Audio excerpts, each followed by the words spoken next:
And again, contact with this church gave him stability in his life. And that's something else that I wanted to talk about, is MCC Sydney. Do you know, MCC Sydney has a very proud history in HIV/AIDS work in this community, in this city. I was talking to someone a few months ago who actually works for BGF, and they didn't know that MCC Sydney was instrumental in the establishment of BGF.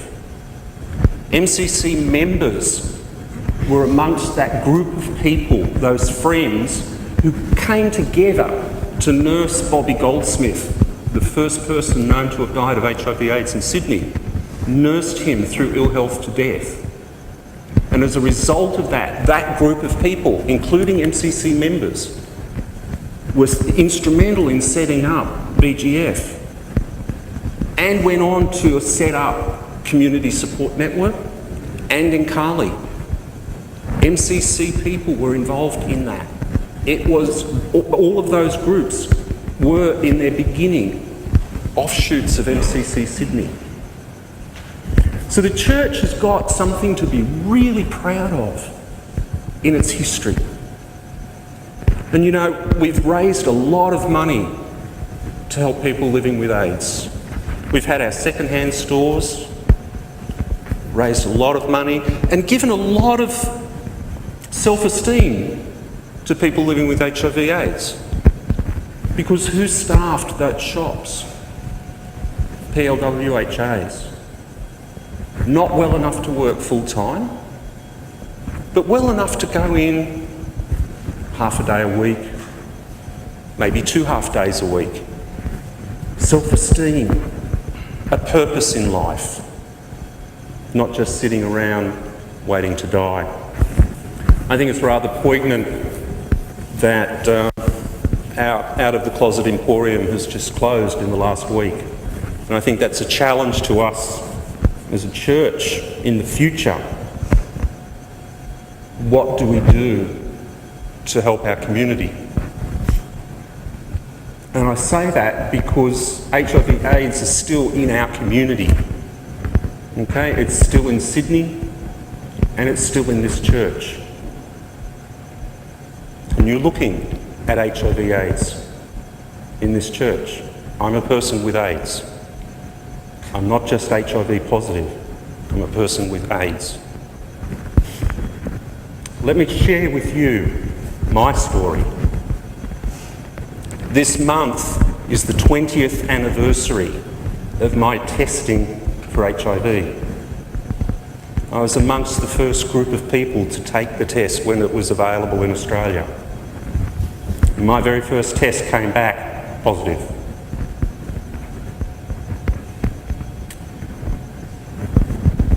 Over the years, AZT, D4T, 3CT, lots of letters and numbers, tablets.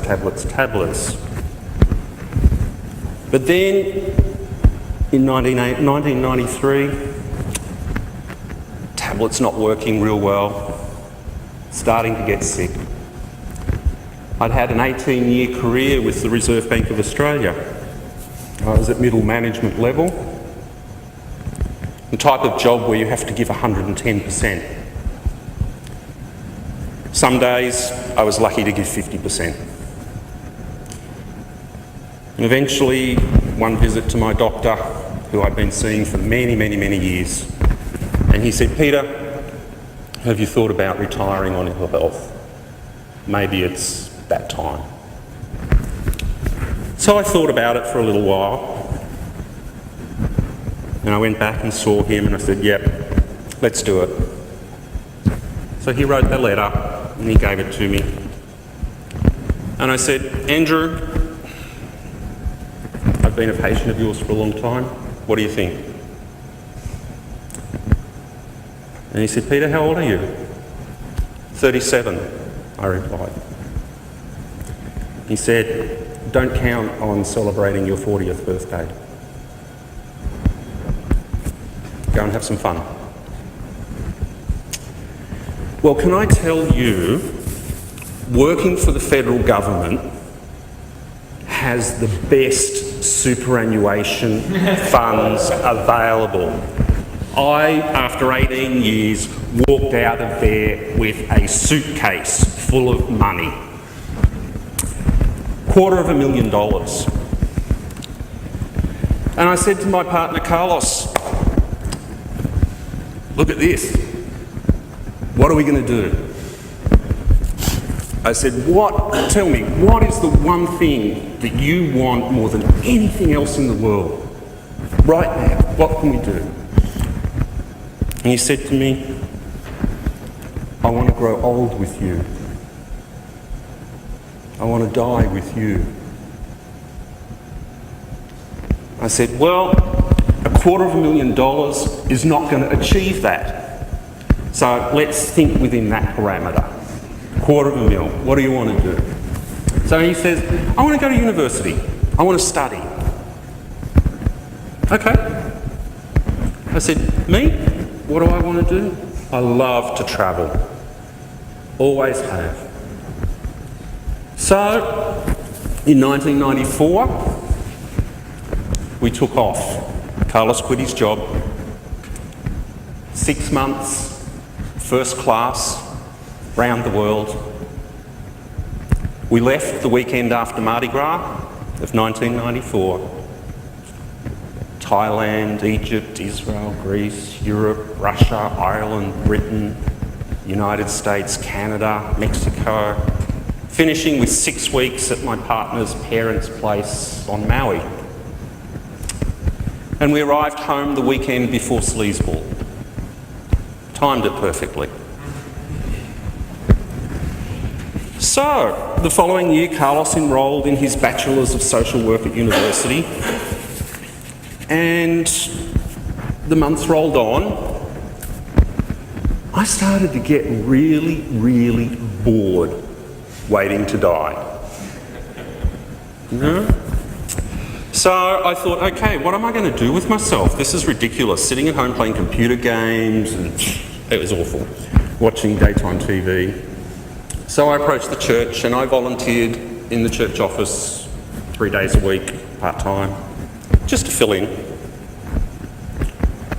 And 1995, hospital, pneumonia, quite severe. And got over that after a while. So we progress a little further, and over the last few years,